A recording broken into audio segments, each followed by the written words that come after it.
Hi friends, welcome to சிட்டியை சமையல். இன்றைக்கி நம்ம சேனலில் வெஜிடபிள் ஊத்தப்பம் தான் பார்க்க போகிறோம். நம்ம சேனலை ஃபஸ்ட் டைமாக பார்க்குறவங்க மறக்காமல் சப்ஸ்கிரைப் பண்ணிடுங்க, பெல் பட்டனையும் கிளிக் பண்ணிடுங்க. காய் கட் பண்ணி எடுத்து வச்சுருக்கேன். தோசை மாவும் ரெடியாக வச்சுருக்கேன். அடுப்பை ஆன் பண்ணி தோசைக்கல்லை வச்சுருக்கேன். கல் நல்லா சூடானதுக்கப்புறம் தோசை வாத்துக்கோங்க. நல்லா சூடாயிடுச்சு. இப்போ தோசை வாத்துடலாம். ரொம்ப சின்னதாகவும் இல்லாமல் பெருசாகவும் இல்லாமல் மீடியம் சைஸில் தோசை வாத்துருக்கேன். தோசை வாத்தாச்சு. இப்போது கட் பண்ணி வச்சுருக்க வெங்காயத்தை சேர்த்துடலாம். வெங்காயம் தோசையில் ஃபுல்லாக படுற மாரி நல்லா பரப்பி விட்டுறலாம். கேரட் கொஞ்சமாக கேரட் சேர்த்தாச்சு. இப்போ குடமிளகா சேர்த்துடலாம். நான் சிவப்பு கலரில் குடமிளகா சேர்த்துருக்கேன். நீங்கள் எந்த கலர் இருக்கோ அதை சேர்த்துக்கோங்க. க்ரீன், எல்லோ எதுனாலும் சேர்த்துக்கலாம். குடமிளகா சேர்த்ததும் கொஞ்சமாக மேலே தக்காளியை சேர்த்துடலாம். கருவேப்பிலையை குட்டி குட்டியாக கட் பண்ணி வச்சுருக்கேன், அதையும் சேர்த்துடலாம். இப்போ குட்டி குட்டியாக கட் பண்ணி வச்சுருக்க மல்லித்தலையும் சேர்த்துடலாம். காயெல்லாம் சேர்த்ததுக்கப்புறம் பொடி உப்பு தேவைக்கு லைட்டாக மேலே தூவிக்கலாம்.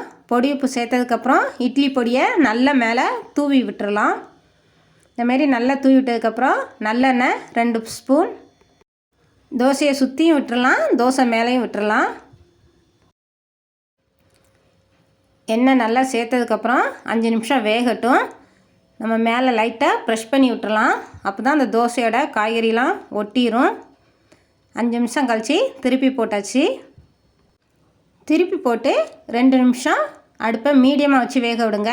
2 நிமிஷத்துக்கு அப்புறம் ஹை ஃப்ளேமில் வச்சு வேக விடுங்க. பாருங்கள், தோசை நல்லா வெந்திருக்கு. தோசை ரெடி ஆயிடுச்சு. இப்போ எடுத்துடலாம். இன்னொரு தோசை கூட வாத்து காமிக்கிறேன். தோசை ரொம்ப சின்னதாக வேணும்னாலும் போட்டுக்கோங்க, இல்லை மீடியம் சைஸில் போட்டுக்கோங்க. நான் மீடியம் சைஸாக தான் போட்டிருக்கேன். தோசையை வாத்தாச்சு. இப்போ காய்கறி எல்லாம் சேர்த்துடலாம். வெங்காயம், குடமிளகா, கேரட், தக்காளி, கருவேப்பிலை, மல்லி இலை எல்லாம் சேர்த்ததுக்கப்புறம் தேவைக்கு மேலே பொடி உப்பு லைட்டாக தூவிக்கோங்க. தூவினதுக்கப்புறம் இட்லி பொடி நல்லா தூவி விட்டிங்கன்னா நல்லா டேஸ்ட்டாக இருக்கும்.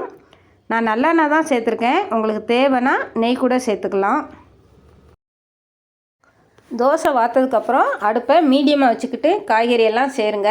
காய்கறியெல்லாம் சேர்த்து பொடியெல்லாம் சேர்த்ததுக்கப்புறம் அடுப்பை 2 நிமிஷம் ஹை ஃப்ளேமில் வச்சிங்கன்னா தோசை நல்லா வெந்துடும்.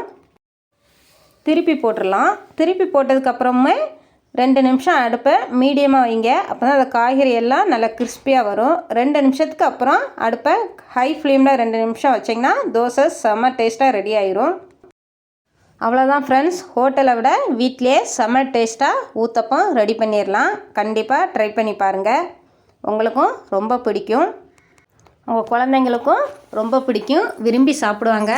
வெஜிடபிள் ஊத்தப்பம் ரெடி ஆயிடுச்சு. பாருங்கள், பார்க்கவே சாப்பிடணும் போல் அவ்வளோ ஆசையாக இருக்குது.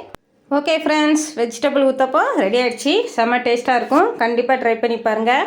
இதோட இந்த வீடியோ முடியுது. இந்த வீடியோ உங்களுக்கு பிடிச்சிருந்தா சிட்டியை சமையல் சேனலுக்கு சப்ஸ்கிரைப் பண்ணிடுங்க, ஷேர் பண்ணுங்கள், லைக் பண்ணுங்கள். இன்னொரு ரெசிபியோட அடுத்த வீடியோவில் பார்க்கலாம். பனைமரம் வளர்ப்போம், நிலத்தடி நீரை பெருக்குவோம்.